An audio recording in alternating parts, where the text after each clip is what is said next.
In 1971, more American mothers held full-time jobs outside the home than in any previous decade in the nation's history. The clock started the moment they walked through the door. Dinner still had to be hot, homemade, and on the table by 6. No exceptions. No negotiations. The cast iron skillet became the most important tool in the American kitchen, not because it was fashionable, but because it was fast, forgiving, and fed a family of 6 on a budget that left almost no room for error. These were not simple meals. They were engineering solutions disguised as supper, built from forgotten cookbooks, printed on the backs of soup cans, and passed down through kitchens that no longer exist. 25 dinners that once defined the American evening table have almost completely disappeared. Number 14 on this list was so cheap it was practically free, and grown men still quietly ask their wives to make it. Number 8 carried a secret ingredient so well hidden that no one at the table ever suspected it. And number 1 is the most antique skillet dinner in this entire list, a recipe so old its origins trace back to immigrant kitchens that predate the 1970s by half a century. Stay until the end. The best ones are buried deepest. 1. Skillet chicken fricassee. Fricassee is a word that fell out of the American kitchen so completely that most people under 50 have never heard it spoken aloud. But in the 1970s farmhouse kitchen, it was Tuesday. Cut a whole chicken into pieces and season each one with salt and pepper. Brown them skin side down in a heavy skillet until the fat renders and the skin turns deep gold. Set them aside. Cook diced onion, celery, and carrot in the drippings until soft. Sprinkle flour over the vegetables and stir until it turns pale gold. Pour in chicken broth slowly, scraping every bit from the bottom of the pan. Return the chicken to the skillet, cover tightly, and simmer on low for 40 minutes. The broth thickens around the chicken into something between a sauce and a gravy, pale gold and rich with the fat of the bird. This recipe appeared in American farmhouse cookbooks as early as 1880. The 1970s home cook did not invent it. She inherited it. And when she stopped making it, it simply vanished from the table without ceremony or obituary. 2. Creamed chipped beef skillet. Long before the grocery store sold it in jars, dried beef was a preservation technique that American families relied on through 2 world wars and every hard decade between them. In the 1970s kitchen, it became a skillet supper that cost almost nothing and fed everyone without complaint. Melt butter in the skillet over medium heat. Stir in flour and cook until the mixture turns pale gold. Whisk in whole milk slowly, stirring without stopping until the sauce thickens into a smooth, heavy cream. Tear thin slices of dried beef directly into the pan and stir until every piece is coated and heated through. Season with black pepper, heavily. Spoon it hot over thick white toast. The dried beef carried an intense salt that the cream sauce pulled back just enough. The toast underneath went soft and savory all the way through.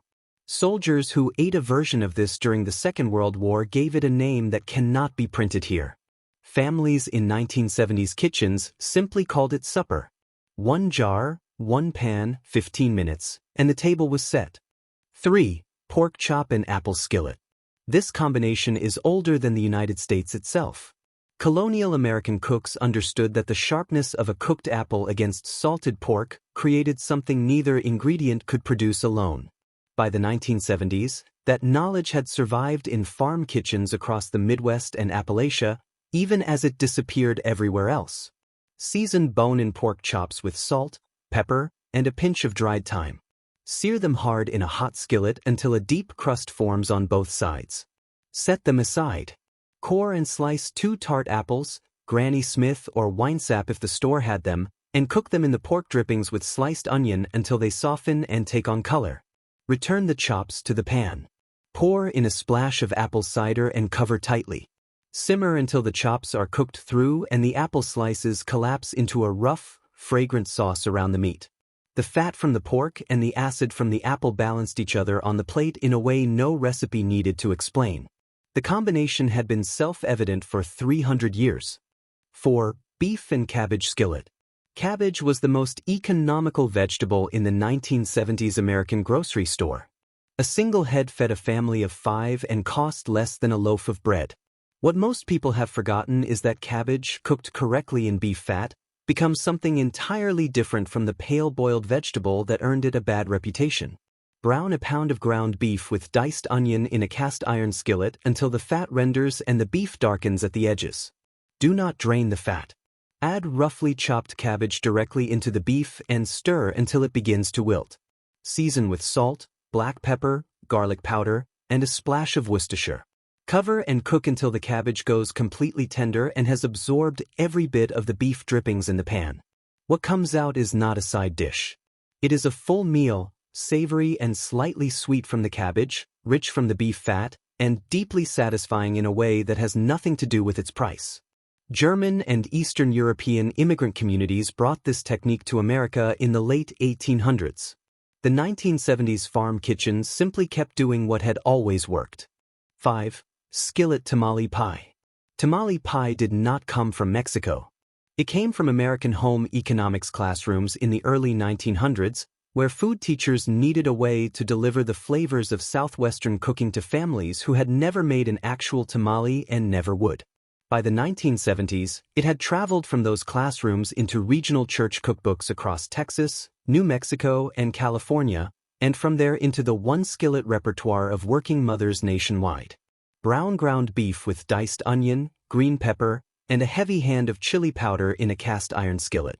Stir in a can of creamed corn, a can of diced tomatoes, and sliced black olives. Mix cornmeal with milk, a beaten egg, and a pinch of salt into a rough batter and pour it directly over the beef mixture in the skillet. Cover and cook until the cornmeal sets into a firm crust on top. It came out of the pan like a savory pie. The bottom spiced and meaty, the top a dense golden cornbread. No rolling. No process that required a Saturday afternoon. One skillet turned a Southwestern tradition into a Tuesday. 6. Tuna noodle skillet. The baked casserole version came later. Before any oven was involved, tuna noodle was a stovetop supper assembled in one pan in 20 minutes on the nights when the week had run long and the refrigerator had run short. Cook egg noodles directly in the skillet in salted water until just tender. Drain off most of the liquid but leave a small amount in the pan. Stir in 1 can of cream of mushroom soup, a splash of whole milk, 2 cans of drained tuna, and a generous handful of frozen peas. Simmer over low heat until everything is heated through and the sauce thickens around the noodles and the peas turn bright. Crush salted crackers or potato chips over the top before serving. The crunch on top against the creamy noodles underneath was the detail that made children ask for it specifically.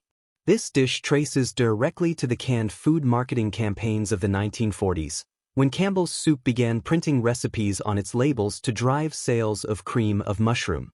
What started as an advertisement became a dinner that outlasted the campaign by 3 decades. 7. Smothered pork chops. Smothered cooking is a Southern technique with roots in Louisiana Creole and African American farm kitchen traditions going back to the 18th century. The word smothered is precise. It means cooked low and slow under a lid, buried in onions and gravy until the meat surrenders completely. Season thick bone-in pork chops with salt, black pepper, garlic powder, and paprika. Dredge each one lightly in flour. Sear them in a cast iron skillet in a thin layer of oil until a dark crust forms on both sides. Set them aside. Cook sliced onions in the same pan until they go completely soft, golden, and sweet, at least 15 minutes. Stir in flour, then broth, building a gravy from the pork drippings and the onions. Return the chops to the pan, press them into the gravy, and cover tightly. Simmer on the lowest heat for 45 minutes. The chops come out fork tender, the gravy thick with onion and pork flavor, the whole pan smelling like Sunday. This was the dinner that appeared in the 1970s Southern kitchen on the nights that required more than just supper. It required comfort with a specific address. 8. Liver and onion skillet. There is no dish on this list that divides a table more cleanly than this one. And there is no dish on this list that was more nutritionally complete, more economical, or more deeply rooted in American working-class cooking from the Depression straight through the 1970s. Slice beef liver thin and soak it in cold milk for 30 minutes. This single step pulls the sharpness from the meat and transforms it. Drain and pat dry. Dredge each slice in seasoned flour. Cook sliced onions in butter in the cast iron skillet over low heat until they turn amber and sweet, a full 20 minutes. Push them to the side. Raise the heat. Lay the liver slices flat in the butter and cook 2 minutes per side until just barely done through. Overcooked liver is the reason people say they hate liver. Correctly cooked liver, pulled from the pan while the center still has color, is entirely different. A 1974 USDA household survey found liver among the 10 most frequently cooked meats in American homes. It disappeared from the family table not because it failed but because a generation grew up and simply decided not to pass it forward. 9. Skillet Sloppy Joe Bake. The original Sloppy Joe was not a school cafeteria staple. It was a Depression-era skillet supper documented in Iowa diners as early as the 1930s, attributed to a cook named Joe who loosened his ground beef with tomato sauce to stretch it further and served it on bread. By the 1970s, it had become something the entire family requested by name. Brown a pound of ground beef with diced onion and green pepper until the fat renders and the meat darkens. Stir in tomato sauce, a spoonful of brown sugar, a splash of Worcestershire, yellow mustard, and a pinch of chili powder. Simmer until the sauce thickens and clings to every crumble of beef. For the skillet bake variation, pour the meat mixture into the cast iron pan, lay split hamburger buns face down across the top, brush them with butter, and put the whole pan under a broiler for 3 minutes until the buns turn golden. The bread absorbed the sauce from below and crisped from above. It was the version that appeared in 1970s regional cookbooks as a company supper. The kind of meal that looked like more effort than it was. 10. Beef Stroganoff Skillet.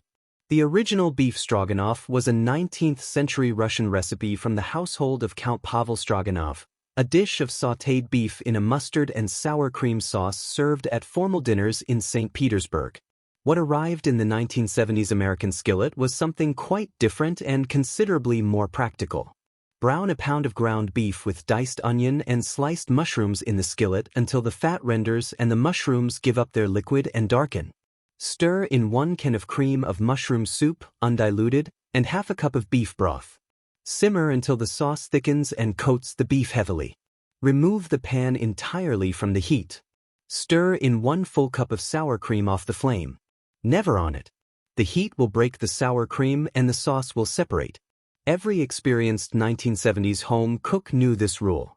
It was passed down the same way all important kitchen rules were passed down, by watching someone do it correctly and understanding immediately why it mattered. Serve over egg noodles.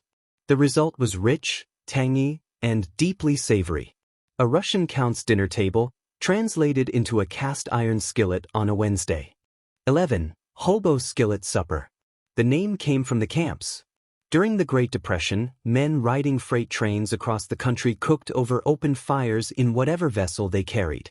The combination they returned to most frequently was whatever meat was available, potatoes, onion, and a can of something from the nearest kitchen that would have them. The 1970s home kitchen kept the spirit and added a cast iron skillet. Brown diced smoked sausage or any leftover cooked meat in the skillet until it takes on color. Add diced raw potatoes and chopped onion directly into the fat. Season with salt, black pepper, and garlic powder. Press everything flat and leave it alone until the bottom crust forms. Stir once, press flat again and wait. Add a can of diced tomatoes or green beans toward the end and stir through until heated. The potatoes came out with a dark crust on the outside and soft in the center. The sausage carried its smoke through every bite. What started as survival cooking in freight train camps became a 1970s skillet supper that required no recipe because the formula was simple enough to carry in memory. Whatever the kitchen had. 1 pan. Done. 12. Chicken paprikash skillet. Hungarian immigrants carried chicken paprikash to America in the late 1800s, settling primarily in Pennsylvania, Ohio, and New York, and cooking this dish in their new kitchens with the same paprika they had brought in their luggage or ordered from specialty shops. By the 1970s, it had moved from immigrant neighborhood cooking into the broader American home kitchen through community cookbooks and church recipe collections. Season bone-in chicken pieces with salt and pepper. Brown them in butter in a heavy skillet until deeply golden. Set aside. Cook diced onion in the same butter until soft and translucent. Add a full 2 tablespoons of sweet Hungarian paprika and stir it through the onion for 1 minute. This step is not optional. Raw paprika tastes bitter. Bloomed in fat, it opens into something floral and deep. Pour in chicken broth and return the chicken to the pan. Cover and simmer 40 minutes. Remove from heat. Stir sour cream through the braising liquid until the sauce turns a deep coral color. Serve over egg noodles or dumplings. The sauce was what made people ask what it was. Nobody ever guessed paprika was the entire engine of a dish that tasted that complex. 13. Skillet succotash with salt pork. Succotash is one of the oldest dishes on this entire list. The word comes from the Narragansett language of the northeastern Algonquian peoples, who taught the dish to English colonists in the early 1600s. The original was corn and beans cooked together, a combination built on the Native American agricultural system known as the Three Sisters, where corn, beans, and squash were grown together in the same soil to support each other. The colonial and then American kitchen added salt pork for fat and flavor, and the dish survived in that form for 300 years. Render small cubes of salt pork in a cast iron skillet until the fat releases and the pieces turn crispy. Add fresh or frozen corn kernels and lima beans directly into the fat. Season with salt, black pepper, and a pinch of sugar to lift the corn. Stir and cook until the beans are tender and the corn has absorbed the pork fat. The salt pork gave the vegetables a deep, smoky salinity. The corn provided sweetness. The beans provided substance. This was a complete meal before the concept of a complete meal had a name, and it fed American families across 3 centuries before the 1970s table finally let it go.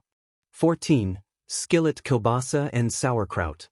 Polish immigrants brought kielbasa to American cities in the late 19th and early 20th centuries, settling in industrial communities across Pennsylvania, Illinois, and Michigan, and establishing butcher shops that made the sausage fresh on the premises using recipes that had not changed in generations.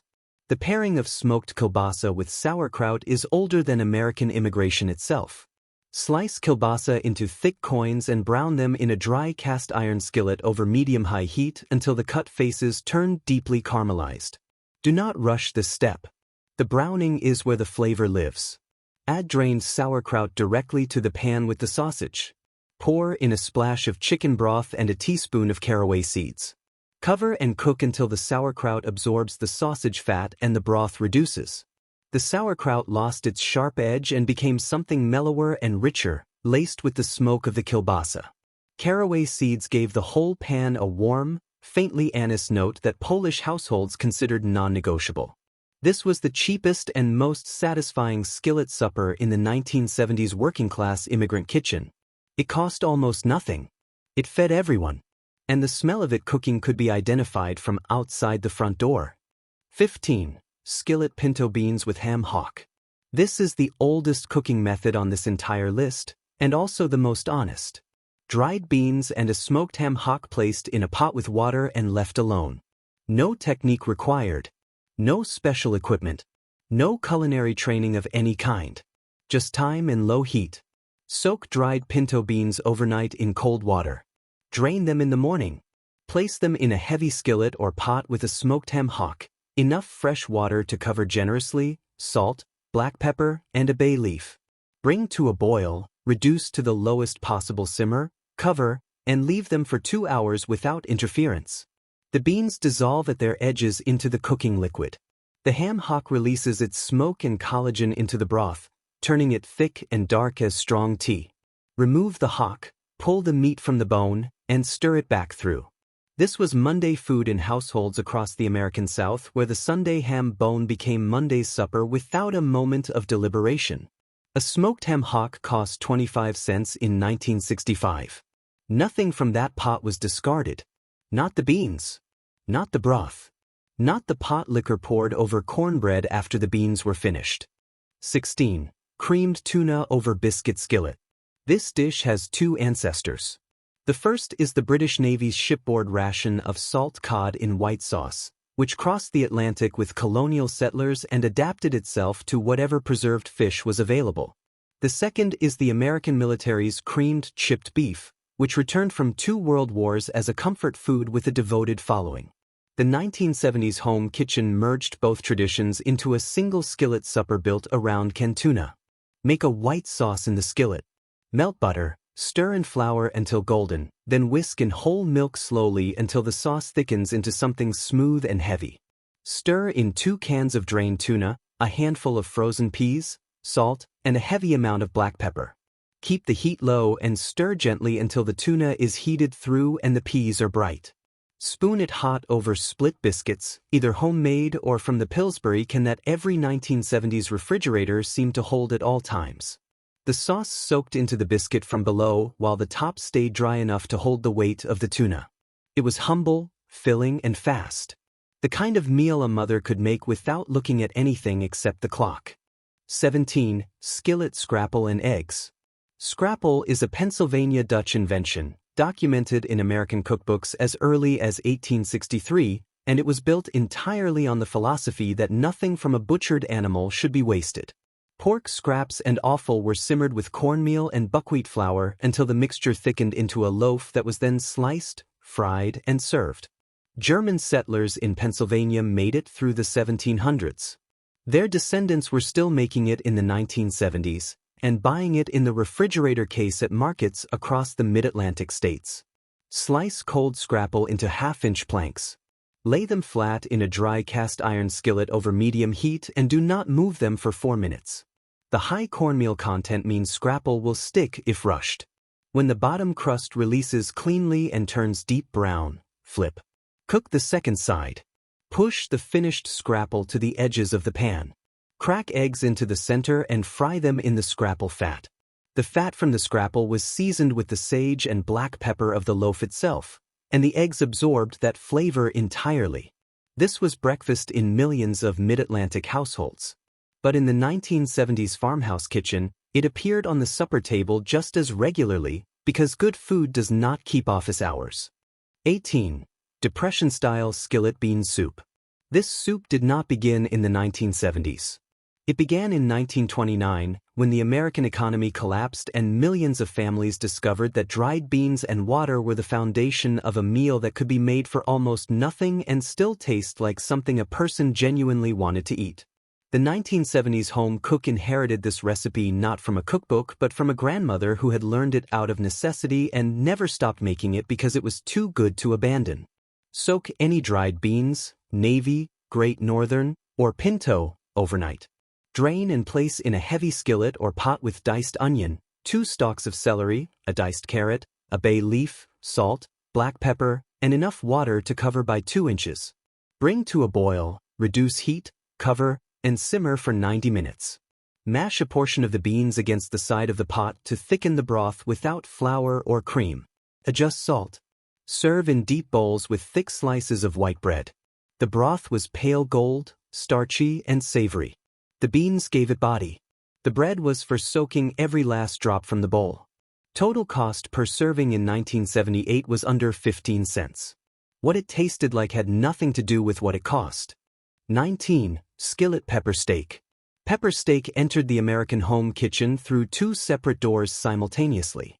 The first was Chinese-American restaurant cooking, where a dish of beef with green peppers in brown sauce had been on menus in coastal cities since the 1940s. The second was the Betty Crocker cookbook, which published a simplified home version in the early 1960s that spread across the country through the decade that followed. Slice flank steak or round steak thin against the grain. Season with salt and black pepper. Sear the slices in a hot cast iron skillet in batches, working fast so they brown rather than steam. Set aside. Cook sliced green pepper, red pepper, and onion in the same pan until just tender but still with some bite. Return the beef to the pan. Stir in beef broth, soy sauce, and a cornstarch slurry. Toss until the sauce thickens and turns glossy and every piece of beef and pepper is coated. Serve over white rice. The sauce was savory, faintly sweet, and rich with the fond from the seared beef. This was the 1970s skillet dinner that made American families feel, for 20 minutes on a weeknight, that they had ordered something in a restaurant. The skillet delivered it for less than $2. 20. Skillet chicken and dumplings. Chicken and dumplings is Southern and Appalachian cooking at its most fundamental, A dish built from the oldest available ingredients. A bird past its laying prime and flour mixed with fat and liquid dropped into simmering broth. Recipes for it appear in American cookbooks as early as the 1830s. The 1970s farmhouse kitchen made it in a single wide skillet with a tight lid and no oven involved. Simmer bone-in chicken pieces in seasoned broth with diced onion, celery, and carrot until the meat is falling off the bone. Remove the chicken, pull the meat, discard the bones, and return the meat to the broth.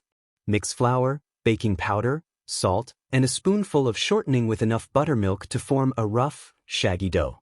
Drop it by spoonfuls directly onto the surface of the simmering broth. Cover the skillet tightly and do not lift the lid for 15 minutes. The steam does the work. Lift the lid after 15 minutes and the dumplings will have risen into pale, pillowy rounds, soft on top, slightly dense at the bottom where they touch the broth. The broth beneath them will have thickened from the flour. This was the dinner that had no bad nights. Every version of it, in every decade it was made, came out right. 21. Salt pork and cornbread skillet. Salt pork is one of the oldest preserved foods in American history, carried on ships, stored in barrels on wagon trains, and kept in the cellars of farmhouses from the colonial era through the Second World War. By the 1970s, it had largely disappeared from urban kitchens but persisted stubbornly and deliciously in rural Southern and Appalachian cooking, where it had always been the fat that started every meal. Slice salt pork thin and fry it in a cast iron skillet until the fat renders completely and the pieces turn brown and crispy.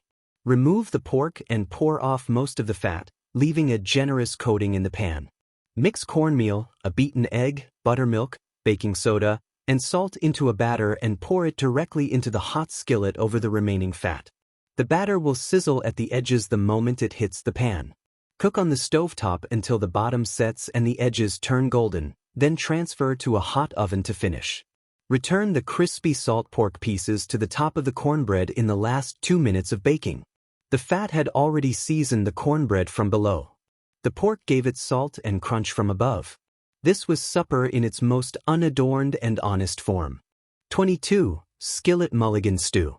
Mulligan stew is a name that tells the whole story of its own origin.